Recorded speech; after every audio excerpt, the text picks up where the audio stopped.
부동산 관련된 이야기를 좀 해드리겠습니다.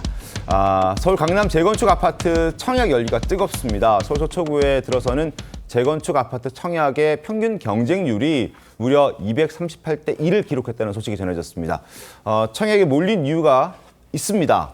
일단 청약만, 만약에 당첨만 되면 엄청난 시세 차익을 벌 수 있기 때문입니다. 바로 여기죠. 흔히들 예전 구반포, 반포 주공 1단지라고 불렸던 거기가 이제 재개발이 되고 지금 저렇게 아주 높은 신축 대단지 아파트가 들어서게 되고 저곳에 청약이 열렸는데 경쟁률이 238대 1입니다. 자, 시세 차익을 과연 얼마나 볼 수 있길래 저렇게 많은 사람들이 지금 대출도 잘 안 되는 상황에서 청약 응모를 했을까요? 유경 기자, 얼마나 벌 수 있는 겁니까? 네, 최소 20억 원에서 40억 원에 달한다라는 얘기가 나오고 있습니다. 이야. 그래서 로또 청약이라는 얘기가 나오는 건데요. 네. 분양가 상한제가 적용된 아파트라서 전용 5구 타입의 경우에는 분양가가 한 18억 원에서 21억 원, 전용 84 타입의 경우에는 26억에서 27억 원 정도로 책정이 됐습니다. 네. 근데 주변에 그런 신축 단지랑 시세를 비교해 보면 다른 아파트 경우에는 전용 84가 지금 50억 원에서 한 70억 원 정도로 거래가 되고 있기 때문에 시세 대비해서 막대한 그런 차익을 거둘 수 있다, 보장된다라고 이렇게 보고 있는 겁니다. 네. 그래서 그런지 어제 마감한 1순위 해당 지역에서요, 청약에 230가구 모집에 5만 4천여 명이 몰려서 말씀 주셨던 것처럼 238대 1을 기록했습니다. 가장 경쟁률이 높은 타입의 경우에는 무려 531대 1을 기록했습니다. 어제 저랑 같이 식사한 지인도 저기에 넣었다 그러더라고요.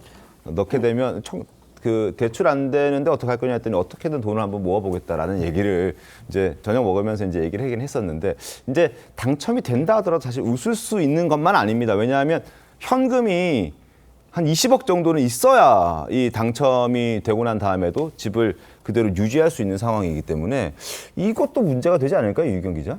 네, 그 10.15 부동산 대책 이후 규제 지역으로 정한 이후에 진행된 첫 분양 단지이기 때문인데요. 네. 고강도 대출 규제가 적용이 됐기 때문에 집값이 25억 원 이상인 경우에는 대출이 2억 원, 15억 이상인 경우에는 대출이 4억밖에 나오지를 않습니다. 또 후분양 단지이기 때문에 계약금부터 중도금, 잔금까지 모두 10개월 안에 모두 내야 합니다. 네. 네, 이 때문에 현금이 한 20억 원 정도 이상을 가지고 있는 사람들만 청약에 들어갈 수 있다, 이런 얘기가 나왔었는데 무려 5만 4천여 명이 몰리면서 우리나라 역시 현금 부자들이 많다. 그리고 역으로 보면 현금 부자만 다시 로또 청약을 할 수 있는 기회를 얻는 거 아니냐, 이런 비판이 나오고 있는 겁니다. 그러니까요. 저렇게 많은 사람들이 저기 갔다는 건 어쨌든 돈을 어떻게 할 수 있다는 자신감이 있으니까 했다는 생각도 드는데, 정우상 논설위원님 어떻게 보셨습니까?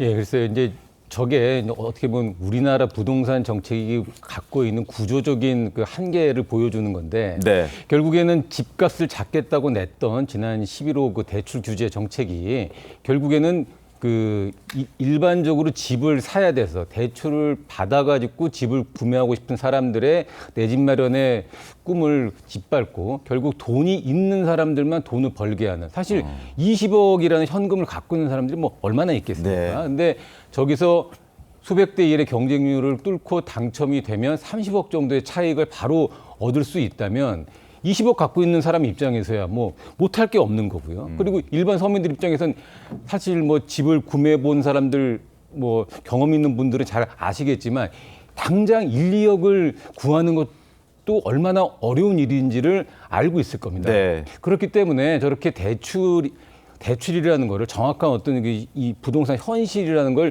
외면한테 대출을 무조건 막아버린 정책이라는 게 일시적으로는 효과를 볼 수 있겠지만 많은 그 주택을 사고 싶은, 그리고 내 집 마련을 하고 싶은 서민들 입장에서는 정말 속이 답답한 정책이 아닐 수가 없을 겁니다. 네. 자, 이런 현상들이 이제 이재명 정부의 초강력 10.15 부동산 규제 대책 부작용으로도 볼 수 있습니다. 자, 그런데 10.15 대책이 위법 논란까지 일면서 법정 다툼으로까지 비화가 되고 있습니다. 지난달 7일에 10.15 대책을 두고 통계 조작이라는 천하람 개혁신당 원내대표와 또 김윤덕 국토부 장관 강하게 맞붙었는데요. 그 영상 다시 보겠습니다. 10월 13일 날 오후 4시에 이 9월 주택가격 통계 받으신 거 맞죠? 실제 13일 날 오전에 이미 행정 절차에 대한 준비에 착수한 겁니다. 자, 더불어민주당 정권에는 통계 조작 DNA가 있냐? 말 조심하세요. 말 조심하십시오. 국토부 고문이 바보입니까? 이게 통계 조작이 뭐가 통계 조작입니까? 의원님 목소리 크다고 진실이 규명되는 게 아닙니다. 자, 이규경 기자. 자, 결국 행정소송까지 제기된 그런 상황인데 쟁점이 뭔가요? 네, 이번 부동산 대책의 그 규제 지역 지정을 할 때 근거로 활용됐던 주택 통계가 직전 석 달을 어느 기점으로 놓고 볼 것이냐에 따라서 이렇게 지금 공방이 이뤄지고 있는 겁니다. 네. 야당 같은 경우에는 15 대책이 10월에 나왔으니까 7월에서 9월 통계를 썼어야 된다 이렇게 주장을 하고 있는 건데요. 9월 통계를 의도적으로 배제를 했기 때문에 규제 지역에 들어가지도 않아도 됐던 도봉과 중랑, 금천과 같은 8개 지역이 들어가면서 재산권 침해를 받았다 이렇게 주장을 하고 있는 겁니다. 네. 다만 국토부에서는 10월 그 대책 발표 때는 9월 통계가 발표가 되지 않았었고 그 위법이 없었다. 적법한 절차에 따라서 진행을 했다. 이렇게 맞서고 있는 상황입니다. 그렇군요. 자, 주민들도 가만히 있지는 않다고 합니다. 뭐 노도강 지역 주민들이 집단 행동까지 나섰고요. 실제로 거래가 좀 많이 얼어붙었다라는 얘기도 있던데 이규경 기자 취재해보니 실제로 거래가 급감했던가요? 거래량이? 네, 워낙 초강력 규제가 나오면서 시장에서는 당분간은 급격하게 얼어붙을 거다 이렇게 예견이 됐었거든요. 네. 대책 발표 이후 지난달 16일부터 이달 11일까지 서울 아파트 거래량을 봤더니 직전에는 한 10,000건 정도였는데 이번에는 한 2,000건 정도로 무려 77%가 급감한 것으로 나타났습니다. 네. 자치구별로 보면은 갭 투자 수요가 몰렸었던 마포와 성동뿐 아니라 동작과 강동, 광진 같은 지역에서도 거래량이 급감을 했었습니다. 다만 원래부터 토지거래 허가구역으로 묶여 있었던 서울 강남과 용산 같은 경우에는 거래량 감소폭이 좀 미미했었는데요.